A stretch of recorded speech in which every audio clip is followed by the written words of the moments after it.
You know that feeling, right? That Yeah. little moment of pure frustration Oh, yeah. when your smartphone just sits there thinking, or your laptop decides, nope, time for a break, right when you need it most. Happens all the time. It's infuriating. It really is.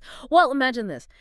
There's been a quantum breakthrough, and the promise, making our devices potentially up to 1,000 times faster. 1,000 times. That That's transformative. Exactly. So, okay, let's unpack this. That's our mission for this deep dive. Yeah. Really get into the science, figure out what these quantum materials even are, Right. and look at what this could actually mean for, the phones in our pockets, the computers on our desks, the everyday tech. It's a fascinating area. So the basic issue we're all bumping up against now, Hmm. the silicon components in our chips, they've been amazing for decades, but They're hitting a wall, eh. a physical limit.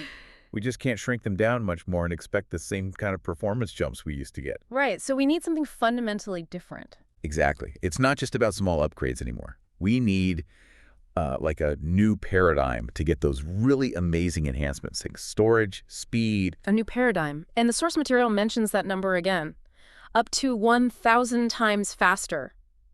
Can you help put that jump into context? Is that just faster emails or something more profound? Oh, it's way beyond faster emails. Hmm. Think about complex calculations, AI processing, loading huge files, things that take seconds or even minutes now. Yeah. Imagine them happening, well, almost instantly, less than a blink of an eye. It's a monumental leap. Wow. There's a quote from Gregory Fide, a physicist at Northeastern University. He said, "Everyone who has ever used a computer encounters a point where they wish something would load faster." We've all been there. Absolutely. But this isn't just wishing. It's potentially a whole new way to build the engines of our computers. Okay, this is where, for me, it gets really interesting. Quantum materials, what are they actually? How are they different from, say, silicon? Right. So quantum materials are substances where the weirdness of quantum mechanics really comes to the forefront. Weirdness, Like like particles acting like waves or being in multiple states at once, quantum superposition, things that just don't happen in our large-scale world. okay. In these materials, those quantum effects aren't just tiny fluctuations. They actually dictate the material's properties. It's electrical conductivity, magnetism, things like that. The standard rules, the classical physics we learn in school, they just don't fully capture what's going on. It's a different realm. A different realm. Okay, and the specific one here, it's got a catchy name. 1TTS. Huh. Yeah, not the catchiest. Let's maybe call it the quantum switch material. Quantum switch material. I like it. So what did the researchers figure out how to do with this quantum switch material? So they found they could use pulses of light to make it instantly flip between two different electronic states. Okay. What states? One where it acts like an insulator, it blocks electricity. Yeah. And the other where it acts like a conductor, it lets electricity flow freely.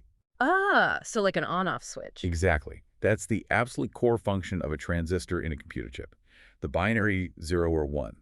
But here, you potentially have a single material doing that job, controlled by light, and switching incredibly fast because of these quantum properties. Instead of the more complex structures we use now. Potentially, yes. It could lead to a smaller, maybe faster single component controlled by light, replacing bulkier or slower silicon-based transistors for certain jobs. Okay, the what sounds revolutionary.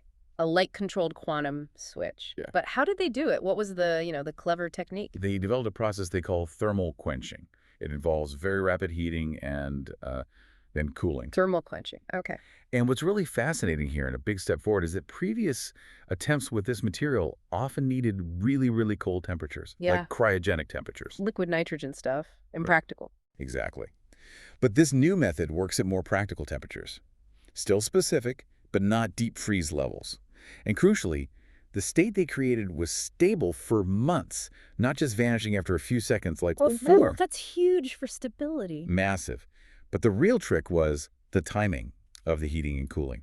It had to be incredibly precise, fast enough to quench the material into the desired quantum state, Right. but not so fast or jarring that the delicate quantum arrangement just collapses.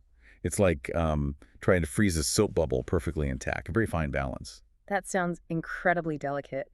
And it brings us back to that quote from Gregory Fite about the grand challenge being, How do you control material properties at will? yeah, That's really the ultimate goal in a lot of materials science. controlling properties at will. Think about it. You want the highest possible level of control.